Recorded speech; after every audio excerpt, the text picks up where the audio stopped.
All right, today we're talking about one of the most incredible combat stories you'll ever hear. It's about a country that was on the brink of total environmental collapse and then turned itself into a global leader in conservation. I mean, this isn't just a story about trees, right? It's about a whole nation deciding to save itself by saving its most precious treasure. So, the big question is, how on earth did they pull it off? Let's dive in. Okay, so when you think of Costa Rica, this is probably what comes to mind, right?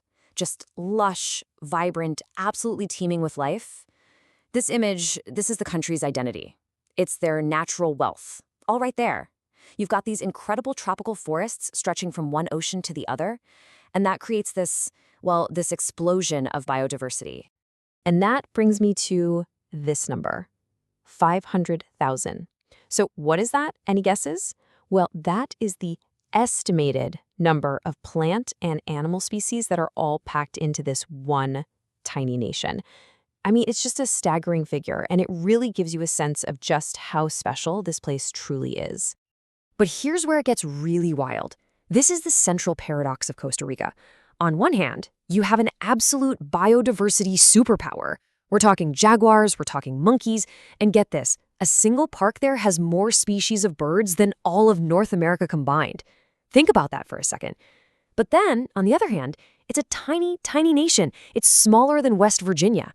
And that is what makes this whole story so completely remarkable.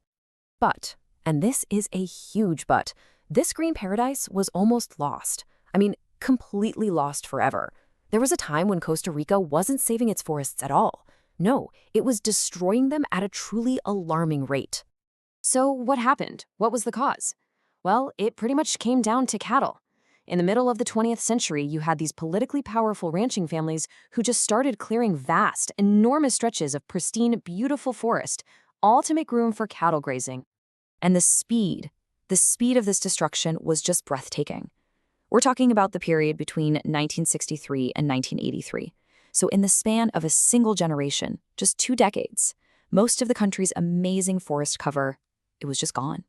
Poof, wiped off the map. I mean, the situation got so bad, so dire, that this nation that we now see as a symbol of conservation, yeah, back then it was a textbook example of environmental collapse. It had one of the highest deforestation rates on the entire planet, period. But then something changed. Something shifted. Faced with losing its entire natural identity, not to mention its resources, Costa Rica decided to do something about it. They decided to engineer one of the most ambitious environmental turnarounds in history. So, the big question, of course, is how? How did they do it? Well, it wasn't just one magic policy. It was a really clever 3-part strategy. Okay, so first, they created a vast system of national parks. Smart. Second, they got rid of the subsidies, the financial incentives that were actually encouraging ranchers to clear forests in the first place. But the third part, this was the real game changer.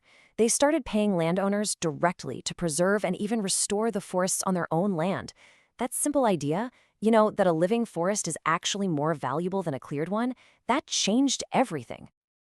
And the scale of this commitment was just immense. We're talking more than 25%.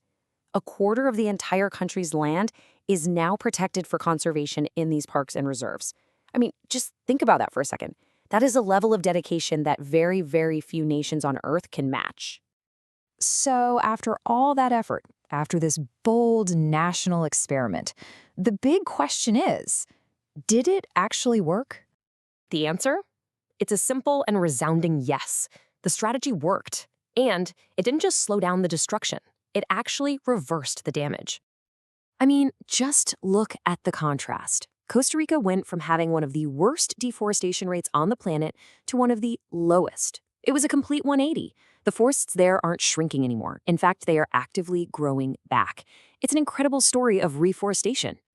But look, as incredible as this success story is, it's not over. The work isn't done. Today, Costa Rica is facing a whole new set of challenges. It's standing at a new kind of conservation crossroads. You see, ecologists are warning about all these modern pressures. For one, the population is still growing. You've got economic development, which is obviously important for people, but it puts new strains on natural resources. And then there's lingering poverty, which can sometimes force people to make really tough choices that end up hurting the environment. So yeah, the fight to protect these incredible ecosystems, it's definitely ongoing. And all of this really leaves us with a final critical question. And it's one that pretty much every country on Earth is grappling with right now. Costa Rica's amazing journey shows us that a green rebirth is possible, but it also shines a massive spotlight on that constant, delicate balancing act, between the immediate needs of a growing society and the long-term, absolutely crucial need to preserve the natural world for all of us.